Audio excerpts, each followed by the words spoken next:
Good evening. Okay, நேற்று நம்ம percentage அதோட கான்செப்ட்ஸ் இதெல்லாம் பார்த்தோம். இன்னைக்கு வந்து பார்த்தீங்கன்னா அதோட அலைடு டாபிக்னு சொல்லக்கூடிய ப்ராஃபிட் அண்ட் லாஸ். ஸோ இப்போ பர்சன்டேஜ் அந்த ப்ராஃபிட் அண்ட் லாஸ் இதோட பேசிக்ஸ் கான்செப்ட்ஸ் எல்லாம் கிளியரா பார்த்தோம்னா அப்புறம் will solve problems in percentage and profit and loss. இப்போ நம்ம பார்க்க போறது லாப நட்ட கணக்குகள், ப்ராஃபிட் அண்ட் லாஸ். ஸோ லாப நட்டம், ப்ராஃபிட்னு சொல்லலாம், கெயின்னு சொல்லலாம். இதுல இப்ப சில டெர்மினாலஜிஸ்லாம் நமக்கு தெரியணும், சில வார்த்தைகள் அது என்ன சொல்லுது, என்ன மீனிங் அப்படின்னு சொல்லு. ஃபர்ஸ்ட் வந்து பாத்தீங்க அப்படின்னா அடக்க விலை. அடக்க விலை அப்படின்னா காஸ்ட் பிரைஸ். அடுத்து விற்பனை விலை அப்படின்னா செல்லிங் பிரைஸ். சரிங்களா? ஸோ இது ரெண்டும் வந்து ரொம்ப ரொம்ப முக்கியம். So what is cost price? Cost பிரைஸ்னா என்ன அப்படின்றது பார்க்கலாம். காஸ்ட் பிரைஸ் அப்படின்னா என்ன, அடக்க விலைன்னா என்னது அப்படின்னா, ஒரு பொருளை நான் வாங்கி விற்கிறேன்னு வச்சுக்கோங்க. நான் வாங்கி விற்கிற ஒருத்தன், அப்ப நான் வந்து யார்ட்டையாவது போய் வாங்கிதான் அதை விற்கணும். அப்ப அதை வாங்கிட்டு எனக்கு ஒரு பொருளுக்கு ஒரு விலை வரும்ல, அதான் அடக்க விலை. எனக்கே அந்த பொருளை 100 ரூபாய்க்கு வாங்குறேன், அப்ப அதை நான் எவ்வளவுக்கு விற்கிறேன் அப்படிங்கிறத பொறுத்து. ஸோ அடக்க விலை அப்படிங்கிறது எனக்கு, நான் தான் ஒரு வியாபாரி, ஒரு வியாபாரிக்கு யாரு விற்கிறாங்களோ அவருக்கு அந்த பொருளோட விலை எவ்வளவு வருது அப்படிங்கிறது, அவருக்கே அது எவ்வளவு வருது.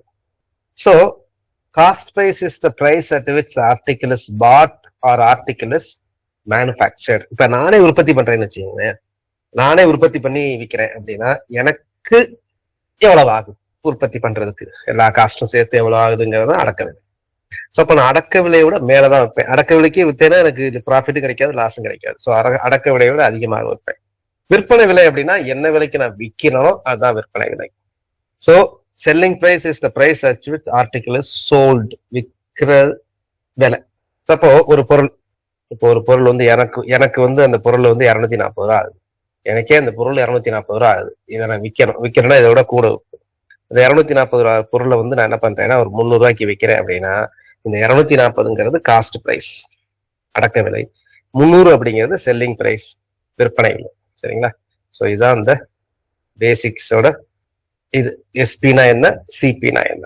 ஸோ நான் சொல்லும் போது ஏதாவது டவுட்டு எப்ப இருந்தாலும் நீங்க எப்ப வேணாலும் கேட்கலாம். சரி, இப்ப அடுத்து வந்து பாத்தீங்கன்னா லாபம் எப்ப இருக்கும், நட்டம் எப்ப இருக்கும். லாபம், அப்ப ப்ராஃபிட் அப்படிங்கிறது என்னது? ப்ராஃபிட்ங்கிறது செல்லிங் பிரைஸ், விற்கிற விலை அதிகமாக இருந்தாதான் எனக்கு லாபம் கிடைக்கும். அப்போ லாபம் அப்படிங்கிறது என்னது அப்படின்னா selling price minus cost price. நீங்க இங்கிலீஷ்ல தமிழ்ல எழுதுனா கூட எஸ்பிங்கிறது தெரிஞ்சு வச்சுங்க, செல்லிங் பிரைஸ்ன்றது தெரிஞ்சு வச்சுங்க, காஸ்ட் பிரைஸ்ன்றது தெரிஞ்சு வச்சுங்க. எஸ்னா selling price, சினா cost price.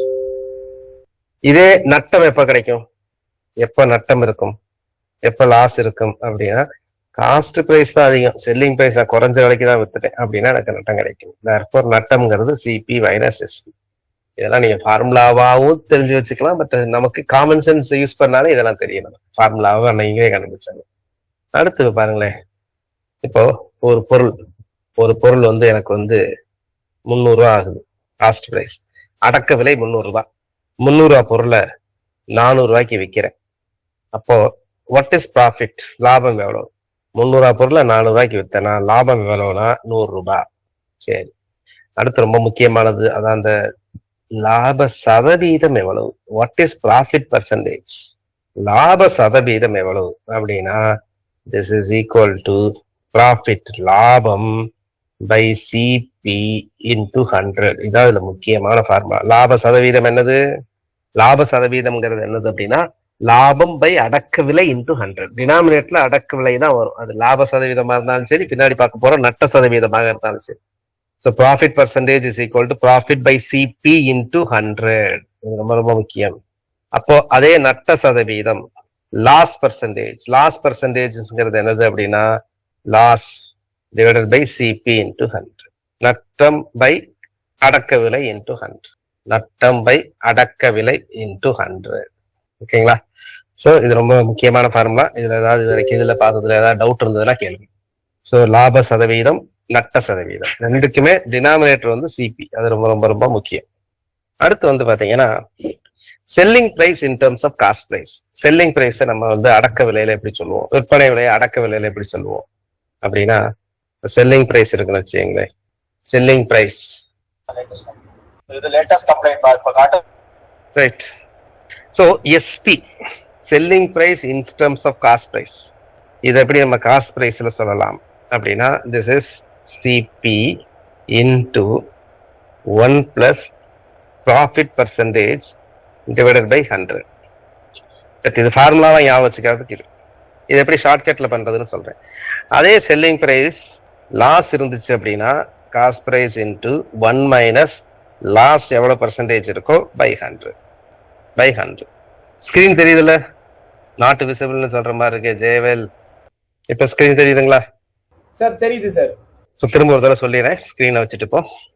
So லாப நட்டம் ஏற்கனவே வந்து பர்சன்டேஜ் பார்த்தோம். ஸோ அதோட கண்டினியூஷன் கான்செப்ட்ஸ் வந்து லாப நட்ட கணக்குகள் பார்க்குறோம்.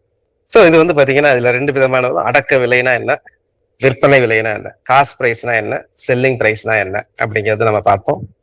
ஒரு பொருளை வாங்கின விலையோ அல்லது இந்த பொருளை நான் என்ன விலைக்கு உற்பத்தி பண்ணணும் அதான் அடக்க விலை. என்னத்துக்கு விற்கிறேனோ அதுதான் விற்பனை விலை. இப்போ ஒரு பொருளை 240 ரூபாய்க்கு வாங்கியிருக்கேன், வாங்கி விற்கிறவன் நான் அப்படின்னா 240 300 ரூபாய்க்கு விற்கிறேன்னா 300 ரூபாங்கிறது என்னோட செல்லிங் பிரைஸ், 240ங்கிறது என்னது அடக்க விலை. அப்போ இதுல எப்ப ப்ராஃபிட் கிடைக்கும், எப்ப லாபம் கிடைக்கும் அப்படின்னா செல்லிங் பிரைஸ் மைனஸ் சிபினா லாபம் கிடைக்கும். செல்லிங் பிரைஸ் அதிகமா இருந்தானே, விற்கிறது அதிகமா இருந்தானே லாபம் கிடைக்கும். அப்ப எஸ்பி மைனஸ் சிபிங்கிறதா லாபம். எப்ப நட்டம் கிடைக்கும், சிபி மைனஸ் எஸ்பினா நட்டம் கிடைக்கும். சரிங்களா? சோ இதெல்லாம் நமக்கு பேசிக்கா தெரிஞ்ச விஷயங்கள். நட்டம்ங்கிறது சிபி மைனஸ் எஸ்பி. அதாவது விற்கிறது வந்து எனக்கு வந்து அடக்க விலையை விட கம்மியா விற்கிறேன் அப்படின்னா எனக்கு கண்டிப்பா நட்டம் தான் இருக்கும். இப்போ ஒரு பொருளை 300 ரூபாய்க்கு வாங்குறேன், அதாவது 300 ரூபாய்க்கு நான் ஒரு பொருளை உற்பத்தி பண்ணியிருக்கேன், அதை 400 ரூபாய்க்கு விற்கிறேன் அப்படின்னா லாபம் அப்படிங்கிறது 100 ரூபாய். லாப சதவீதம் கேட்பாங்க எக்ஸாம். அப்ப லாப சதவீதம் அதுக்கு என்ன ஃபார்முலா அப்படின்னா, லாப சதவீதம் அப்படின்னா லாபம் பை அடக்க விலை இன்டூ 100. டினாமினேட்டர்ல அடக்க விலை தான் வரும். அது லாப சதவீதமா இருந்தாலும் சரி, லாஸ் பர்சன்டேஜா இருந்தாலும் சரி, ப்ராஃபிட் பர்சன்டேஜா இருந்தாலும் லாஸ் பர்சன்டேஜா இருந்தாலும் டினாமினேட்டர் சிபி தான் ஞாபகம் வச்சுங்க. So loss by CP into 100 அல்லது ப்ராஃபிட் பை சிபி இன்டூ 100, இதான் ப்ராஃபிட் பர்சன்டேஜ்.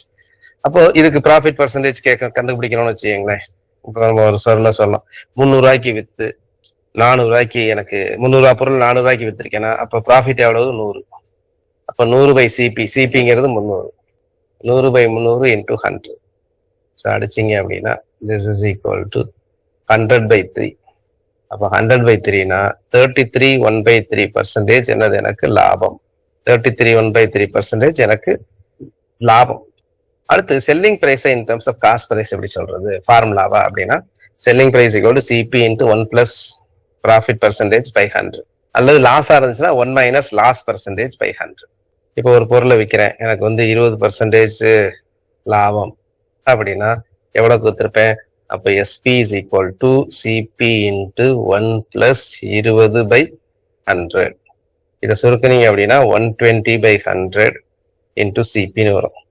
பட் ஷார்ட்டா நமக்கு எழுதலாம் 20% லாபம் அப்படின்னா இட் இஸ் 1.2 சிபியால பெருக்கிறேன்னு அர்த்தம். இதுதான் உங்களுக்கு ஷார்ட்டா தெரிஞ்சு வச்சுக்கணும். நல்லா புரிஞ்சுங்க. எஸ்பி செல்லிங் பிரைஸ் வந்து 20% லாபங்கிறதுனால அப்போ 1.2 சிபி. இங்க ஃபார்முலா மேல சொன்னேன். ஸோ இது வந்து ஃபார்முலா. பட் இந்த மாதிரி தெரிஞ்சு வச்சுக்கிட்டீங்கன்னா நல்லது. இப்ப நான் உங்களுக்கு சொல்றேன் பாருங்களேன். இப்ப 50% எனக்கு ப்ராஃபிட் கிடைக்குதுன்னா வாட் இஸ் எஸ்பி?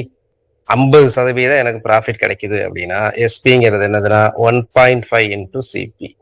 எனக்கு 3% தான் லாபம் கிடைக்குது, 3% தான் லாபம் கிடைக்குது அப்படின்னா 1.03 இன்டூ சிபி. 10% எனக்கு நட்டம், 10% நட்டம் அப்படின்னா 1 மைனஸ் 10. ஸோ அப்போ 0.9 சிபி. அல்லது ஃபார்முலா யூஸ் பண்ணணும். நட்டம்னா என்ன ஃபார்முலா? ஏன் 0.9 வந்துச்சு? இதான் ஃபார்முலா. நட்டம்னா என்னது? SP is equal to CP into 1 minus 10 by 100. இதை சுருக்குனீங்கன்னா எஸ்பி ஈக்குவல் டு 90 பை 100 சிபின்னு வரும். இந்த 90 பை 100 தான் 0.9 சிபி நான் சொல்லியிருக்கேன். இப்போ பாருங்க, இப்போ 30% லாபம் அப்படின்னா உடனே நான் எழுதிடுவேன் 1.3 சிபி. 20% நட்டம் அப்படின்னா உடனே எழுதிடுவேன் 0.8 சிபி. இது புரியுதா? புரியலன்னு சொல்லிடுங்க. இல்லைன்னா ஃபார்முலா யூஸ் பண்ணுங்க. இது வந்து ஷார்ட்டா ஆன்சர் பண்றது புரியுது. 5% நட்டம் எவ்வளவு சொல்லுங்க, டைப் பண்ணுங்க பார்க்கலாம். 5% நட்டம் அப்பனா ஆன்சர் என்ன? 5% நட்டம்னா ஆன்சர் என்ன? 0.95 into CP. ஆமா, 0.95 into CP. 30% நட்டம்னா 0.7 CP. 15% லாபம்னா 1.15 CP. 2% லாபம்னா 1.02 சிபி. இல்லைன்னா ஃபார்முலா யூஸ் பண்ணிக்கலாம். ஓகே. அடுத்து வந்து பாத்தீங்கன்னா மார்க் பிரைஸ். ஒரு பொருளை மார்க் பிரைஸ்ன்னு சொல்லுவோம், அதுக்கு இன்னொரு பேர் இருக்கும் லிஸ்ட் பிரைஸ்ன்னு சொல்லுவோம். மார்க் பிரைஸ்னா என்னதுன்னா the price at which the article is marked. Mark பிரைஸ்னா the price at which the article is marked.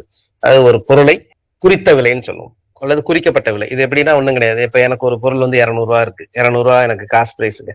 நான் அதை விற்கணும்னு பாக்குறேன். எப்படி விற்பேன்? சேல்ஸ் டெக்னிக்ஸ் எப்படி தெரியுமா? நான் என்ன பண்ணுவேன் அப்படின்னா, அதை கடையில விற்கும் போது அது மேல வந்து 200 ரூபா பொருள் தான் எனக்கு, அதை 400 ரூபான்னு ஒட்டிடுவேன். அந்த 400 ரூபான்னு லேபிள் ஒட்டிருக்கேன்ல, அதுதான் லிஸ்ட் பிரைஸ் அல்லது மார்க் பிரைஸ்ன்னு சொல்லுவோம். Mark price. இந்த 400 ரூபா ஒட்டிருக்கேன்ல, இது என்ன பண்ணுவேன், பின்னாடி நான் டிஸ்கவுண்ட்னு கொடுப்பேன். சரி, ஒரு டிஸ்கவுண்ட் 50 ரூபா அப்படின்னு சொல்லுவேன். மக்களுக்கு ஒரு டிஸ்கவுண்ட் கொடுத்தா இன்னும் கொஞ்சம் சேல்ஸ் இன்க்ரீஸ் ஆகும். அப்போ டிஸ்கவுண்ட் 50 ரூபா அப்படின்னா அப்போ மார்க் பிரைஸ்ல தான் டிஸ்கவுண்ட் கொடுப்பாங்க. அப்போ வாட் இஸ் செல்லிங் பிரைஸ்? விற்பனை விலைங்கிறது என்ன அப்படின்னா mark price minus discount. So mark பிரைஸ்ல இருந்து டிஸ்கவுண்ட்டை கழிச்சிங்கன்னா கிடைக்கிறது தான் செல்லிங் பிரைஸ். விற்பனை விலைங்கிறது என்ன அப்படின்னா எம்பி, குறிக்கப்பட்ட விலை மைனஸ் டிஸ்கவுண்ட், அதுல இருந்து கிடைக்கிறது தான். So SP is equal to MP minus discount. சரிங்களா? ஸோ டிஸ்கவுண்ட் வந்து எதுல இருந்து கிடைக்கணும்? நம்ம மார்க் பிரைஸ்ல இருந்தா இருக்கணும். So mark price discount, mark price minus discount தான் செல்லிங் பிரைஸ். அடுத்து ஒரு கொஸ்டின்ஸ் அடிக்கடி கேட்பாங்க, அதுக்குரிய ஷார்ட்கட் ஃபார்முலா சொல்லிட்டு அப்புறம் ப்ராப்ளம் சால்வ் பண்ணிடலாம். அது என்ன அப்படின்னா, ஒரு cost price of 30 equal to selling price of 20. அதாவது 30 பொருட்களின் அடக்க விலை 20 பொருட்களின் விற்பனை விலைக்கு சமம் எனில் லாபம் அல்லது நட்ட சதவீதம் என்னன்னு கேட்பாங்க. நிறைய இடத்துல லாபம் அல்லது நட்ட சதவீதம் கேட்பாங்க. அப்ப லாபமா நட்டமா நீங்க தான் கண்டுபிடிக்கணும். ஸோ லாபம் அல்லது நட்ட சதவீதம் என்ன? அப்போ இந்த மாதிரி ப்ராப்ளத்துக்கு என்ன பண்ணணும் அப்படின்னா, இதுக்கு வந்து ஒரு ஷார்ட்கட் என்ன அப்படின்னா, நோட் பண்ணிக்கங்க, this very important. C minus S by S into 100. C minus S by S into 100. So இதுதான் லாபம் அல்லது நட்ட சதவீதத்துக்கு இது பண்ணக்கூடியது. C minus S by S. இந்த சிங்கிறது காஸ்ட் பிரைஸ் கிடையாது.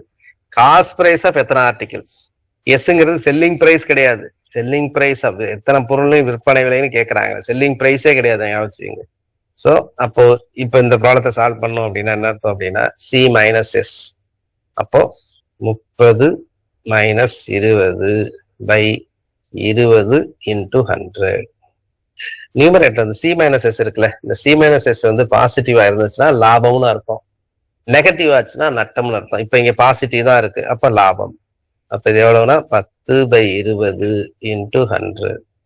ஸோ அடிச்சீங்கன்னா 50%. ஸோ அப்போ திஸ் இஸ் ஈக்குவல் டு, அப்போ 50% லாபம்.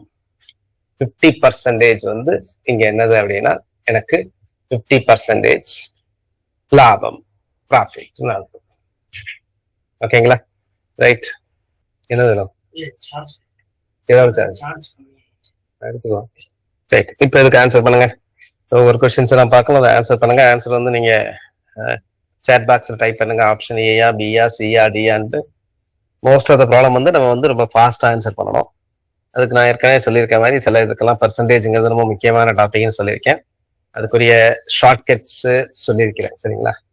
இப்போ ஃபார் எக்ஸாம்பிள் இது மாதிரி 1 டிக்ரீஸ் ஆகி அப்புறம் 2 டிக்ரீஸ் ஆயிட்டுனா இன்க்ரீஸ் ஆயிருக்கு அப்படின்னா என்னன்னு சொல்லியிருக்கேன், ஒரு ஃபார்முலா சொல்லியிருக்கேன். சரிங்களா? ஸோ அந்த ஃபார்முலா வந்து ரொம்ப முக்கியமானதுன்னு தெரிவிக்க திரும்பவும் சொல்றேன். அந்த formula x + y + xy by 100.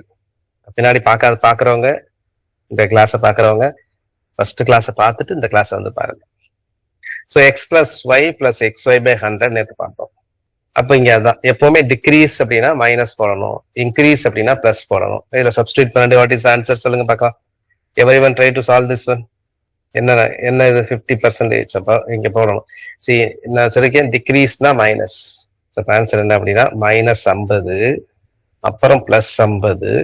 இது பிளஸ் இது மைனஸ், அதனால பெருக்கும் போது ஆட்டோமேட்டிக்கா மைனஸ் ஆயிடும். ஸோ 50 × 50 பை எவ்வளவு 100. அப்ப இது அடிபட்டு போயிடும், -25. அப்போ -25 டினோட்ஸ், மைனஸ் டினோட்ஸ் நட்டம். அப்போ 25% நட்டம்லாம் இருக்கும். பிளஸ்ல எது வந்துச்சுனாலும் லாபம்லாம் இருக்கும். ஸோ ஆப்ஷன் வந்து இதுக்கு D. The side of an equilateral triangle is decreased by 20%. இதெல்லாம் அடிக்கடி கேட்கக்கூடிய கொஸ்டின்ஸ். இந்த மாதிரி ட்ரையாங்கிள் கேட்பாங்க, ஸ்கொயர் கேட்பாங்க, ரெக்டாங்கிள் கேட்பாங்க, சர்க்கிள் கேட்பாங்க. எல்லாத்துக்கும் அந்த ஃபார்முலா தான். எது கேட்டாலும் இந்த powerful formula X plus Y plus X Y by 100. ஒரு ஈக்குவலேட்டர் ட்ரையாங்கிள் அதோட ஏரியாங்கிறது என்னதுன்னா பக்கத்தை ஸ்கொயர் பண்ற மாதிரி தான் ஏரியா இருக்கும் எப்பவுமே. ஸோ ஈக்குவலேட்டர் ட்ரையாங்கிளோட ஏரியான்னு பாத்தீங்க அப்படின்னா √3/4 இன்டூ ஏ ஸ்கொயர். இது கான்ஸ்டன்ட். ஸோ அப்போ பவரை ஸ்கொயர், இது சைடை ஸ்கொயர் பண்ற மாதிரி இருக்கும். அப்போ சைடுங்கிறது ஏ இன்டூ ஏ அப்படின்ற மாதிரி இருக்கும். அப்போ ஒரு ஈக்குவலேட்டர் ட்ரையாங்கிளோட சைடு வந்து டிக்ரீஸ்டு பை 20 அப்படின்னா எக்ஸும் டிக்ரீஸ்டு பை 20, ஒய்யும் டிக்ரீஸ்டு பை 20 இருக்கும். ஏன்னா ஏ √3/4 இன்டூ ஏ இன்டூ ஏ. இதே தான் சர்க்கிளுக்கும் போடணும். சர்க்கிளுக்கும் பாத்தீங்கன்னா ஆர் ஸ்கொயர்னு ஃபார்முலால வரும், 5r². ஆர். அப்போ ரேடியஸ் அப்படின்னா 2r போது அப்ப இந்த ரேடியஸ்க்கு என்னன்றத போதும். ஸோ எக்ஸுங்கிறது -20, ஒய்ங்கிறது -20. அப்போ அடுத்து பாத்தீங்கன்னா இது ரெண்டையும் -20 -20 +20 ஆகணும். ஸோ அப்போ 20 × 20. வாட் இஸ் ஆன்சர் சொல்லுங்க. அதன் பரப்பளவு எத்தனை சதவீதம் குறையதான் செய்யும். டிகிரீஸ் பண்ணிருக்காங்க. எத்தனை சதவீதம் குறையும் அல்லது அதிகரிக்கும்னு கேட்பாங்க. அப்ப அதுவானு கண்டுபிடிக்கணும். அது வந்து இங்க வந்து குறையும் தான். அப்போ வாட் இஸ் ஆன்சர்? அப்போ -40 + 4 ஈக்குவல் டு எவ்வளவு? -36. அப்ப எத்தனை சதவீதம் குறையும் அப்படின்னா 36% குறையும். ஸோ 36% குறையும். 36%. நீங்க எதுவும் பேசும்போது மட்டும் அன்மியூட் பண்ணுங்க. காமூச்சிரன் யாருப்பாது? மற்ற நேரத்துல அன்மியூட்டே பண்ணக்கூடாது. பேசுனா அன்மியூட் பண்ணுங்க. ஸோ இதான் வந்து இப்போ நான் உங்கள்கிட்ட சொன்ன explanations. So always use this formula X plus Y plus xy/100. ரெக்டாங்கிளுக்கும் ஸ்கொயருக்கும் சர்க்கிளுக்கும் எல்லாத்துக்கும் இந்த ஃபார்முலா யூஸ் பண்ணலாம். இதை கரெக்டாக ஆன்சர் பண்ணுங்க. இப்போ நான் சொன்னதை வச்சு ஆன்சர் பண்ணுங்க கரெக்டா. அதே ஃபார்முலா அப்ளை பண்ணுங்க. ஈச் டைமென்ஷன் சொல்றாங்க. அப்போ எக்ஸும் 200 போடணும், ஒய்யும் 200 போடணும். ரெண்டுமே இன்க்ரீஸ்ன்றாங்க. அப்போ +200 +200. ஸோ ஆன்சர் என்ன அப்படின்னு பார்த்தீங்கன்னா 200 + 200 + 200 × 200/100. ஸோ மொத்தத்தில் என்ன வரும்னா 800. இப்போ இது டீட்டெயில்டா எனக்கு தெரியும் சார் அப்படின்னா என்ன அர்த்தம் அப்படின்னா இது ஒரு செவ்வகம் ரெக்டாங்கிள். இதோட சைடு 10 வச்சுக்கோங்களேன். எது வேணாலும் வச்சுக்கலாம். நான் 10 எதுக்கு வச்சிருக்கேன் அப்படின்னா ஏற்கனவே சொல்லியிருக்கேன். ரேஷியோ இது பெர்சன்டேஜை பொறுத்த வரைக்கும் இந்த 100ன்னு வச்சுக்கிட்டீங்கன்னா ஈஸியா இருக்கும். 10 × 10. ஸோ 10 × 10ங்கிறது 100. இப்போ இது 200% கூடுது.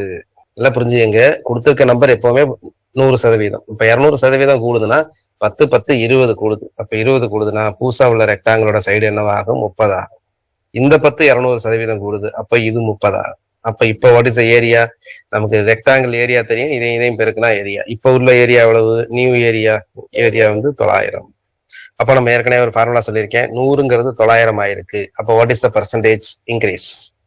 Percentage increase equal to this Q - P/P × 100ன்னு சொல்லியிருக்கேன் ஃபார்முலா. ரொம்ப முக்கியமான ஃபார்முலான்னு சொல்லியிருக்கோம் நேற்று. 800% இன்க்ரீஸ். ஸோ இது வந்து டீட்டெயில்டா பண்ணும். அது நான் ஷார்ட் கட்டா சொன்னேன். இதுக்கு என்ன ஆன்சர்? ஒரு ஓர் அதுல வந்து 26% காப்பர் இருக்கு.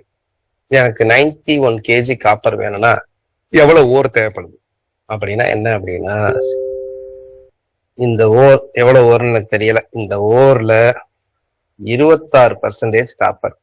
அப்ப இந்த 26% ஆஃப் ஓர் வந்து 91 கிலோவா இருக்கிறோம் அப்படின்னா வாட் இஸ் ஓர்? அவ்வளவுதான். அப்ப இந்த ஓர் எவ்வளவு? 91 × 100/26. இதை அடிச்சு சொல்லுங்க ஆன்சர். 13 அடிக்கலாம். அது 91ங்கிற நம்பர்லாம் பாத்தீங்கன்னா 13 அடிக்கிற மாதிரி இருக்கும். 13 அடிச்சீங்கன்னா 7, இதை 13 அடிச்சீங்கன்னா 2. இப்ப இதை அடிச்சீங்க அப்படின்னா 50. 7 × 50 350 இஸ் த ஆன்சர். அந்த டீங்கிறது டோட்டல். அதான் நாங்க ஓர்னு எழுதுனா இங்க டி அப்படிங்கிறது. So 26% of D equal to 91. இந்த மாதிரி கொஸ்டின்ஸ் அடிக்கடி கேட்பாங்க. ட்ரை பண்ணுங்க. What is answer for this?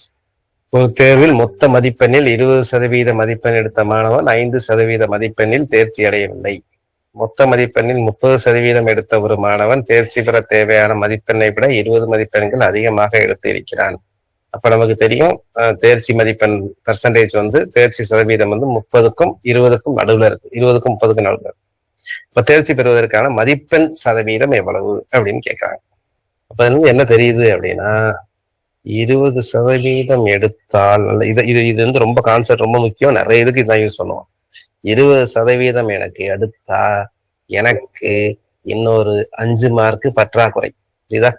20% எடுத்தா 5 மார்க் பற்றாக்குறை.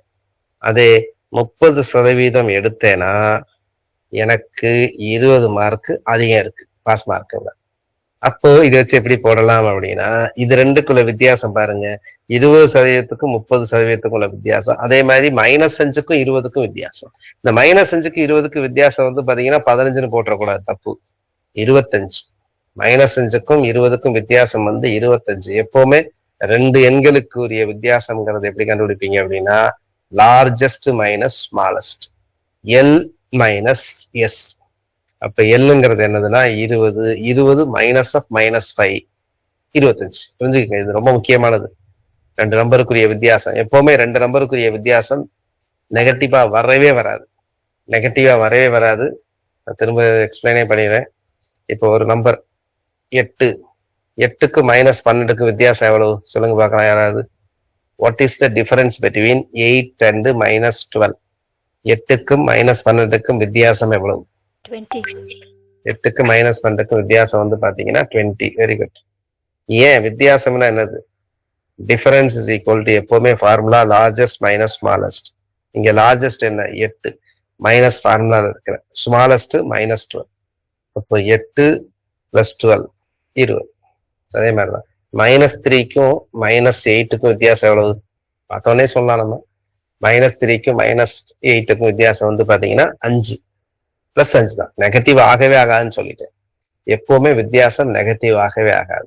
Largest minus smallest. லார்ஜஸ்ட் என்ன -3, -8ல லார்ஜஸ்ட் என்ன? பெரிய நம்பர் என்னதுன்னா -3. சின்ன நம்பர் என்னதுன்னா -8. அப்ப இதை பாருங்க -3 இது பிளஸ் ஆயிடும், அப்போ 5 ஆயிடும். So this very important. So அப்போ இது ரெண்டுக்கு வித்தியாசம் 10%. அப்போ 10% இஸ் ஈக்குவல் டு எவ்வளவு? இது ரெண்டுக்கு வித்தியாசம் இப்பதான் சொன்னேன் 25. 10% 25. சரிங்களா? அப்போ 10% 25ன்னு சொல்லிட்டேன். அவங்க என்ன கேட்கறாங்க? தேர்ச்சி பெறுவதற்கான மதிப்பெண் என்னன்னு சதவீதம் என்னன்னு கேட்கறாங்க. அப்போ 10% 25 அப்படின்னா 20% என்ன? 10% 25னா இப்ப அவங்க எனக்கு தேர்ச்சி சதவீதம் கேட்கறாங்க. ஓகே, தேர்ச்சி சதவீதம் கேட்கறாங்க. அப்போ 10% வந்து எனக்கு 25. 20%க்கு எனக்கு எவ்வளவு தேவை? 5 தேவை. அப்ப 5ங்கிறது வந்து பாத்தீங்கன்னா நீங்க அதை வந்து 2% வச்சுக்கலாம். அப்படி இல்லை அப்படின்னா 10% 25ல இருந்து நம்ம நேரம் எங்க போயிடலாம் அப்படின்னா அப்போ 100% அப்படிங்கிறது 250 நமக்கு தெரியும். அப்ப அதோட மொத்த மார்க் வந்து 250. அந்த 250ல எவ்வளவு பாஸ் ஆகும் அப்படின்னா 20% எடுத்தாலே 5 தேவைப்படுது. அப்போ இந்த 250 பாருங்க, இந்த 250ல 20% பாருங்க. 250ல 20% அப்படிங்கிறது 50. 50 எடுத்தா பத்தாது, 50 எடுத்தா 5 தேவை. அப்போ பாஸ் மார்க் எவ்வளவு? அப்போ பாஸ் மார்க் அப்படிங்கிறது வந்து பாத்தீங்கன்னா 55. அப்ப இப்ப நம்ம கண்டுபிடிக்கிறது 55 250ல எத்தனை சதவீதம்னு பார்க்கணும். 55 250ல எத்தனை சதவீதம்? நான் ஏற்கனவே சொல்லியிருக்கேன், மொத்தத்தை கீழே போட்டுறோம். 55/250 × 100. ஸோ இப்போ இதை அடிச்சிங்கன்னா ஆன்சர் வந்துடும். இது 5, 5 25னா 11. இதை அடிச்சிங்கன்னா 2. ஸோ 11 × 2 எவ்வளவு? 22. ஸோ அப்போ பாஸ் எவ்வளவு அப்படின்னா 22%. 22% தான் பாஸ். அவங்க டீட்டெயிலாக நான் சொன்னதை இப்போ படிக்கலாம். ஸோ இது ரெண்டுக்குள்ள டிஃபரன்ஸ் தான். இங்கே 20% பிங்கிறது டோட்டல் மார்க் அடிச்சிங்கன்னா 20% + 5 தேவைப்படும். இது வந்து 20% -10. இது ஒரு மெத்தட். இந்த மெத்தட் என்ன தெரியுமா? இப்போ ஒரு பாஸ் மார்க்னு வச்சுங்க, எனக்கு பாஸ் மார்க் தான் கண்டுபிடிக்கணும். அப்போ 20% பாஸ் மார்க் எடுத்தா இது 10. இதுல ஒரு 5 மார்க் எக்ஸ்ட்ரா எடுத்தாதான் முடியும். இது வந்து எதுக்கு சமம் அப்படின்னா 30% இந்த பாஸ் மார்க்ல எடுத்தா எக்ஸ்ட்ரா எவ்வளவு இருக்கு, 20 இருக்கு. அப்ப அந்த 20 கழிச்சிட்டீங்கன்னா தான் எக்ஸாக்ட் வரும். அந்த மெத்தட்லையும் கண்டுபிடிக்கும். ஓகேங்களா? எந்த மெத்தட்ல வேணாலும் நீங்க உங்களுக்கு எந்த மெத்தட்லாம் but you can solve this question. Explain பண்றதுக்காக நிறைய இருந்த மாதிரி இருந்தது. பட் இது வந்து சால்வ் பண்றது வந்து அதிகபட்சம் 40 செகண்ட்ஸ், 40 செகண்ட்ஸ் வரும். இதுக்கு ஒரு ஃபார்முலா சொல்லியிருக்கிறேன். அந்த ஃபார்முலா யூஸ் பண்ணி சொல்லுங்க. முதல் லெஸ் தேன் வந்து அடுத்து எவ்வளவு கிரேட்டர் தென்னு கேட்குறாங்க அப்படின்னா அதுக்கு ஒரு ஃபார்முலா சொல்லியிருக்கிறேன் நேற்று. 100r/100 -r%. ஆறுங்கிறது அந்த குறைஞ்சது எவ்வளவு. வாட் இஸ் ஆன்சர் கொடுங்க. ஓகே, அப்போ இதுக்கு ஆன்சர் சொல்லியிருக்கேன். So 100r/100 -r%. ஃபர்ஸ்ட் குறைஞ்சு வந்து அப்புறம் இன்க்ரீஸ் எவ்வளோன்னு கேட்டாங்கன்னா 100r/100 -r%. ஆருக்கு பதிலாக 40 போடுங்க, ஆன்சர் வந்துடும். So therefore answer 66%. 66.66. இது ஷார்ட் கட். நான் சொன்னது ஷார்ட் கட். டீட்டெயில்டாக போகிறது இந்த மெத்தட். நீங்கள் டீட்டெயில்டாக போகிறது இந்த ப்ராப்ளம் எதுங்க. What is answer? இது வந்து வென் டயக்ராம் ரிலேட்டட் ப்ராப்ளம். உங்களுக்கு தெரியும் வென் டயக்ராம். இது வந்து மேத்ஸ் 80%. இது வந்து இங்கிலீஷ் 75%. இது பாஸ்ட். நல்லா புரிஞ்சுக்கிங்க. 15% ஃபெயில் இன் போத் சப்ஜெக்ட். 15ங்கிறது இங்க வெளியே இருக்கிறவங்க, இதுதான் 15. அப்போ ரெண்டுலையும் பாஸ் பண்ணவங்க எவ்வளவு பேருன்னு எனக்கு தெரியாது. அதான் எக்ஸ், அதுதான் கண்டுபிடிக்கணும். அப்போ இந்த இடம்ங்கிறது என்னது அப்படின்னா 80 - x. அப்ப இந்த இடம் அப்படிங்கிறது என்னது அப்படின்னா 75 - x. அப்ப இந்த 4 ரவுண்டு பண்ணியிருக்கேன்ல, இந்த 4ஐயும் கூட்டினீங்கன்னா கிடைக்கிறதா 100. அதை வச்சு எனக்கு பெர்சன்டேஜ் தெரிஞ்சிச்சுன்னா 350 ஸ்டூடெண்ட்ஸ் சொல்றாங்க. அப்ப எத்தனை பேர் ரெண்டையும் பாஸ் பண்ணாங்கன்னு கண்டுபிடிச்சாங்க. அப்போ 80 - x + x + 75 - x + 15 = 100. அப்ப இதுல இருந்து கண்டுபிடிங்க. எக்ஸ் அடிபட்டு போயிடும். இங்க ஒரு இந்த எக்ஸ் அங்க வந்து பார்ப்போம். ஸோ 80 70 155 160 170. இப்போ 170 - 100 = x. அப்போ x எவ்வளவு? x 70. ஸோ ரெண்டுமே பாஸ் பண்ணவங்க வந்து 70%. கரெக்டா? அடிச்சுட்டு 80 90. ஓகே, அப்போ மொத்த மாணவர்கள் எவ்வளவு? 350. 350ல 70% எவ்வளவு? 350ல 70% எவ்வளவு? அவ்வளவுதான். வேணாம் இங்க find the total appear for the exam. சரி, 350 வந்து பாஸ் பண்ணலாம். இந்த 70% இருக்குல்ல, அப்போ இந்த 70% இருக்காங்க, ரெண்டுலையும் பாஸ் பண்ணுவேன். இந்த 70% டோட்டல் தான் என்னது? 350. அப்ப நம்ம கேட்கறது டோட்டல் எவ்வளவுன்னு கேட்கறாங்க. அப்போ 350 × 100/70. அப்போ கரெக்டா தான் போட்டிருக்கீங்க நீங்க. 500. ஸோ மொத்த மாணவர்கள் எவ்வளவு அப்படின்னா 500. இங்க பாருங்க, இந்த 350 மாணவர்கள் 2 பாடங்களில் தேர்ச்சி. அந்த 2 பாடங்களில் தேர்ச்சிங்கிறது 70% கண்டுபிடிச்சோம். அந்த 70% தான் 350. அப்போ மொத்த மாணவர்கள் என்னன்னு கேட்கறாங்க. அவங்களை எக்ஸ்பிளைன் பண்ணல, அதே தான் இங்க போட்டுருக்கோம். இதை கரெக்டா போடுங்க. புரிஞ்சிருக்குதான்னு பார்ப்போம். கரெக்டா அந்த P பிகம்ஸ் கியூங்கிற ஃபார்முலா கரெக்டா அப்ளை பண்றீங்களான்னு உங்களுக்கு புரிஞ்சிடும். இதை கரெக்டா போடுங்க பார்க்கலாம். இதுக்கு யூஸ் பண்ணக்கூடிய ஃபார்முலா என்ன அப்படின்னா P என்பது Q ஆல் சேஞ்ச் என்ன Q - P/P × 100. இதான பெர்சன்டேஜ் சேஞ்ச், சதவீத மாற்றம். என்ன பண்ணணும் அப்படின்னா இந்த 2.5 2.25 இதை சுருக்கணும். ரேஷியோவை இப்ப சுருக்கணும். 2.5 அப்படின்னா 2 × 2 + 1. அப்போ 2.5 5/2. 5/2 is 2. இது எவ்வளவு? 4 2 8 + அப்போ 9/4. இப்ப எப்பவுமே ரேஷியோல டினாமினேட்டர்ல ஏதாவது இருந்துச்சு அப்படின்னா எந்த நம்பரை வச்சு வேணாலும் பெருக்கலாம், ரேஷியோ மாறாது. அந்த பெருக்கிற நம்பர் வந்து இந்த கீழே இருக்க 2 நம்பரோட எல்சிஎம் ஆக இருந்தால் ஈஸியா இருக்கும். 2க்கு 4க்கு எல்சிஎம் வந்து 4. அப்ப இதையும் 4ஆல பெருக்கிறீங்க அப்படின்னா மாறிடும். அப்ப இதை 4ஆல பெருக்கிறீங்க அப்படின்னா 2 அடிபட்டு போயிடும். அதாவது 4 × 5/2. எப்பவுமே ரேஷியோவை எந்த நம்பரை வச்சு வேணாலும் பெருக்கலாம், 2 பக்கம் ஒரே நம்பரை வச்சு பெருக்கணும். அப்ப இது 5ஆல இது 4ஆ பெருக்கிறீங்கன்னா 2. அப்போ 2ன்னா 10. 10:9. அப்ப 10ங்கிறது என்னது? நல்லா பாருங்க. இங்க 10ங்கிறது ஏப்ரல், அடுத்தது மார்ச். 9ங்கிறது மார்ச். சரியா? ஃபர்ஸ்ட் வந்து இது வந்து பாருங்க ஏப்ரல், அப்புறம் மார்ச். இது மார்ச். என்ன கேட்கறாங்க? By what percentage salary of April was more than that of the salary of March. மார்ச்சை விட ஏப்ரல் சேலரி எவ்வளவு அதிகம்னு கேட்கறாங்க. சரிங்களா? அப்போ மார்ச் சேலரி வந்து 9 தான். இந்த மார்ச், இந்த 9 வந்து 10. ஸோ இது வந்து மார்ச், இது வந்து ஏப்ரல். அப்போ மார்ச் சேலரி இதோட எவ்வளவு அதிகம்னா இது பி, இது Q. therefore q minus p by p into 100. அவ்வளவுதான். இது ஆன்சர். ஸோ 1/9. 1/9 நமக்கு தெரியும். What is 1/9? 1/9 11 1/9%. 11 1/9% இருக்கிறதா? ஆன்சர் வந்து 11 1/9%. அதான் இங்க டீட்டெயில்டா போட்டிருக்கு பாருங்க. நோட் பண்ணிக்கங்க. நோட் பண்ணாதவங்க ஸோ ஒவ்வொரு ப்ராப்ளமும் ட்ரை பண்ணுங்க. தப்போ ரைட்டோ ப்ளீஸ் ட்ரை த ப்ராப்ளம். இந்த டைப் கொஸ்டின்ஸ் கேட்பாங்க. அந்த எலெக்ஷன்ல கான்டெஸ்ட் நடக்குது, 2 பேர் தான் பார்ட்டிசிபேட் பண்றாங்க. So in election contested by 2 candidates. Winner வந்து 12,000 ஓட்டு வித்தியாசத்துல வின் பண்றாரு. எலிஜிபிள் டோட்டல் ஓட்ஸ் வந்து 92,000 அப்படின்னா what percentage of the votes obtained by the winner more than those obtained by the loser? 2 பேர்கள் மட்டும் பங்கு பெறக்கூடிய ஒரு தேர்வில் ஒருவர் 12,000 வாக்கு வித்தியாசத்தில் வெற்றி பெறுகிறார். அப்ப செல்ல தகுந்த வாக்குகள் எண்ணிக்கை 92,000.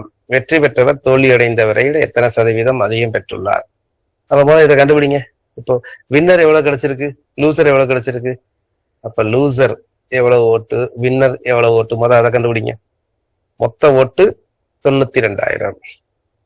இப்போ இதை ஈஸியா கண்டுபிடிக்கணும் அப்படின்னா எப்படின்னா, ஈக்குவேஷன்ல எப்படி கண்டுபிடிக்கணும் அப்படின்னா பாருங்க, லூசரோட ஓட்டு வந்து எல்னு வச்சுக்கோங்க. வின்னர் எவ்வளவு வாங்கியிருக்காரு தெரியுமா? L plus 12,000. இது ரெண்டையும் சேர்த்தா கிடைக்கிறதா 92,000. அப்போ 2L is equal to 92,000 minus 12,000. 92,000 minus 12,000 எவ்வளவுனா 80,000 வரும். அப்போ what is L is equal to 40,000. So அப்ப கண்டுபிடிச்சிட்டேன் நான். லூசர் எவ்வளவு வாங்கியிருக்காரு? 40K வாங்கியிருக்காரு.